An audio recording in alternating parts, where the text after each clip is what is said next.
एक आखिरी मौका, संघर्ष भरी कहानी। यह कहानी है रवि की। एक साधारण सा लड़का जिसके सपने बहुत बड़े थे, पर जिंदगी ने उसे बार बार तोड़ा। हर मोड़ पर उसके सब्र की परीक्षा ली, लेकिन उसने हार मानने से पहले खुद से एक वादा किया, मैं खुद को एक आखिरी मौका दूंगा। कहानी। रवि एक छोटे से गांव से था। उसके पिता किसान थे और मां गृहिणी। घर में पैसे की तंगी हमेशा रहती, लेकिन रवि के आंखों में कुछ अलग चमक थी। वो इंजीनियर बनना चाहता था। हर कोई कहता, गांव का लड़का शहर जाकर क्या करेगा। पर रवि को अपनी माँ की बात याद रहती, अगर दिल सच्चा हो और मेहनत पूरी, तो खुद भगवान भी मदद करते हैं। 12वीं की परीक्षा में रवि ने टॉप किया, लेकिन कोचिंग और कॉलेज की फीस बहुत ज्यादा थी। पिता ने जमीन गिरवी रख दी। रवि को शहर भेजा गया। शहर में संघर्ष शुरू हुआ।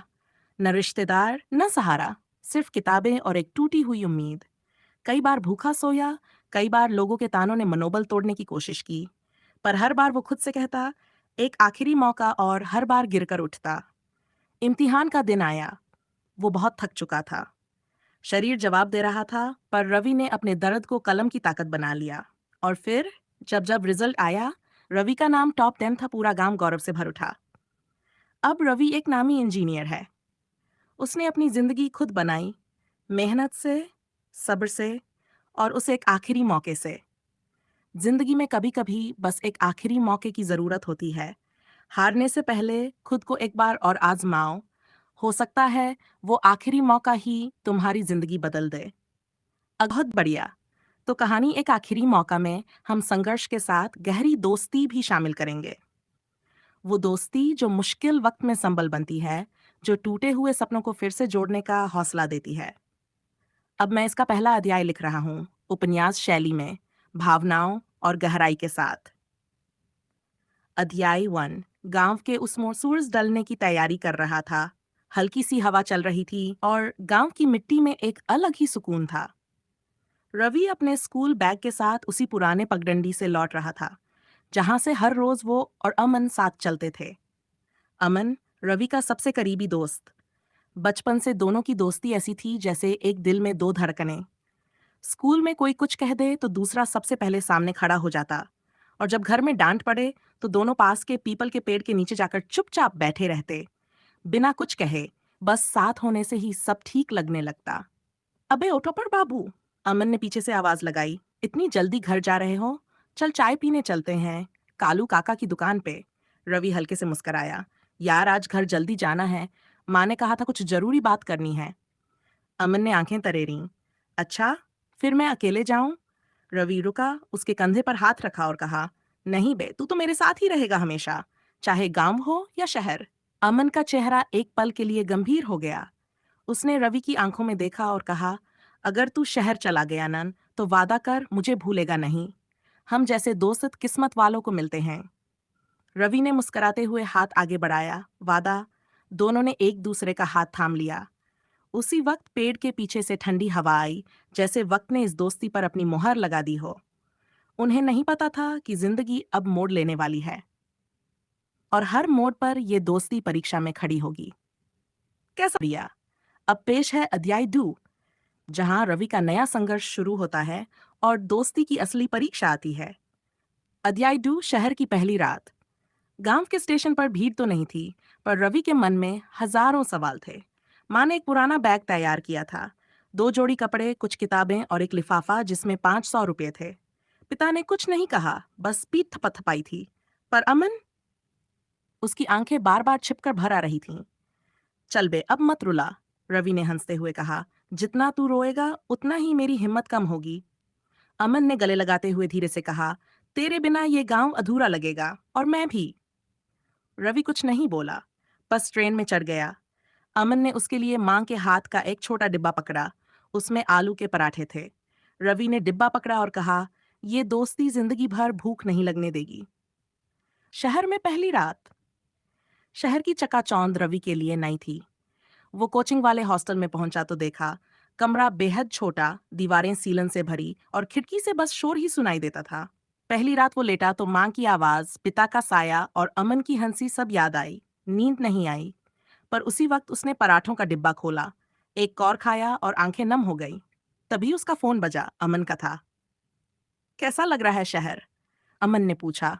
बड़ा है, तेज है, और मैं अकेला सा, रवि ने सच बोला। अकेला नहीं है बे, मैं हूं तेरे साथ। रोज कॉल करूंगा, चाहे तू टॉप करे या फेल।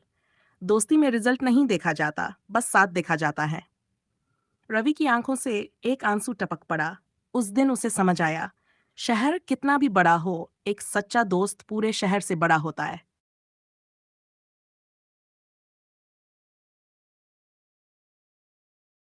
तो चलिए, अब लेकर चलते हैं आपको अध्याय 3 की ओर, जहां रवि का असली संघर्ष शुरू होता है और उसकी दोस्ती एक कठिन मोड़ से गुजरती है। अध्याय 3, सपनों का बोझ। शहर की सुबह गांव से बहुत अलग होती है। न पक्षियों की चहचहाहट, न खेतों की खुशबू। यहाँ सब कुछ भागता हुआ लगता है, और रवि भी उसी दौड़ में शामिल हो गया था।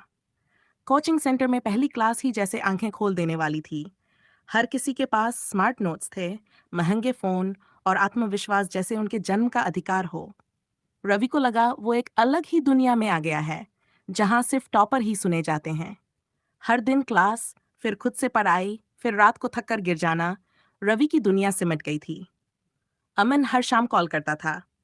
अबे पढ़ाई छोड़, थोड़ी देर बातें कर। तेरे जोक्स याद आ रहे हैं बे। तू जब लौटेगा सीधा बाइक लेकर चलेंगे नदी किनारे। रवि हंस देता, लेकिन उस हंसी में अब थकान घुली होती। धीरे धीरे कॉल्स का समय कम होने लगा। रवि व्यस्त था, थका था, और कई बार तो कॉल देख ही नहीं पाया। एक दिन उनका मैसेज आया, अब तेरे पास वक्त नहीं रहा। कोई बात नहीं, दोस्ती एक तरफा भी निभाई जाती है। रवि ने पढ़ा और फोन एक तरफ रख दिया। उसे कुछ समझ नहीं आया, क्या वो वाकई बदल गया था? उस रात नींद नहीं आई। उसे वो सारे पल याद आने लगे। स्कूल की चहक, पीपल के पेड़ की छाम, और अमन की हंसी। उसने खुद से सवाल किया, क्या जिंदगी बनाने के चक्कर में मैं वो खो रहा हूं जिसने मुझे बनने दिया? क्या रवि और अमन की दोस्ती इस मोड़ पर टूटेगी? क्या रवि फिर से दोस्ती और सपनों के बीच संतुलन बना पाएगा?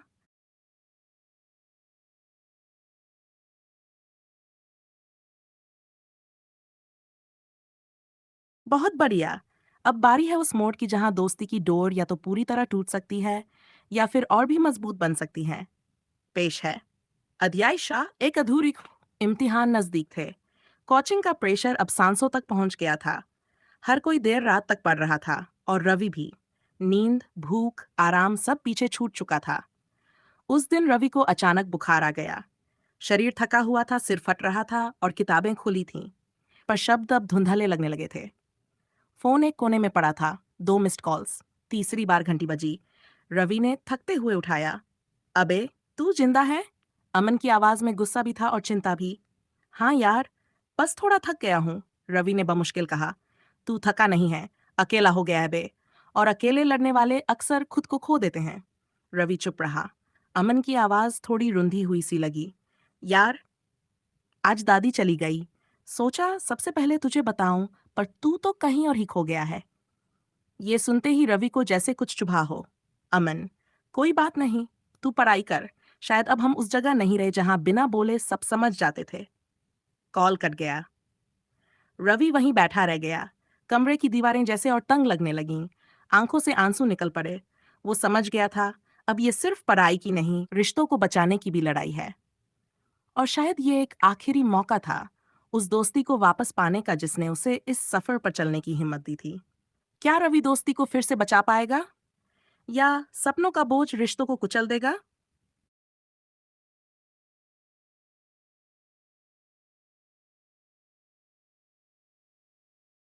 बहुत ही भावुक मोड़ पर कहानी पहुंच गई है, और अब तुम चाहते हो कि अमन अपनी दोस्ती बचा ले। तो चलो, अब इस सफर का अंतिम अध्याय लिखते हैं।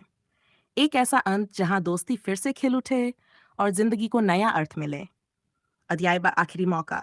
दोस्ती के लिए अमन ने कॉल काट दिया था, पर उसकी आवाज रवि के दिल में गूंजती रही। पढ़ाई, टॉप कन करियर, सब अपनी जगह, लेकिन वो दोस्त जिसने हर मोड़ पर उसका हाथ थामा। रवि ने वही पराठे वाला डिब्बा देखा जो अब भी उसके पास था। वो सूखा हो चुका था, लेकिन उसमें यादें अब भी ताजा थीं। अगले दिन रवि ने क्लास छोड़ दी। सीधा रेलवे स्टेशन पहुंचा। जेब में बस आने जाने का किराया था, और दिल में एक ही इरादा, इससे पहले कि बहुत देर हो जाए, मैं उसे बता दूं कि हमारी दोस्ती अब भी सबसे ज्यादा मायने रखती है। गांव। अमन अपने आंगन में बैठा था, चुपचाप। दादी की चप्पलें अब भी वहीं रखी थीं, जहां वो हमेशा उतारती थीं। उसकी आंखें नम थीं और मन खाली। तभी किसी ने पीछे से आवाज दी, ओ ये गधे, बिना मुझे बताए इतना बड़ा दुख झेल लिया। अमन ने पलटकर देखा।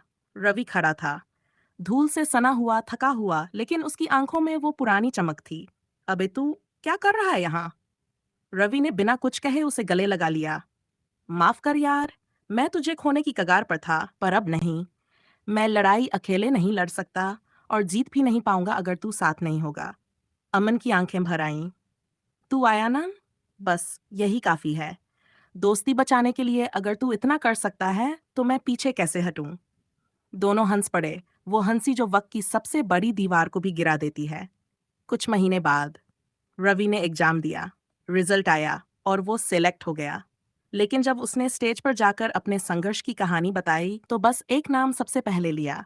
इस जीत का सबसे बड़ा हिस्सा मेरे दोस्त अमन को जाता है, जो हर बार मुझे गिरने से पहले थाम लेता था। समापन। जिंदगी में बहुत से मोड़ आते हैं, सपने, संघर्ष, दूरी। लेकिन अगर दोस्ती सच्ची हो, तो कोई मोड़ इतना तीखा नहीं होता कि साथ छूट जाए। रवि और अमन की कहानी इस बात का सबूत है कि एक आखिरी मौका कभी कभी पूरी जिंदगी बदल देता है।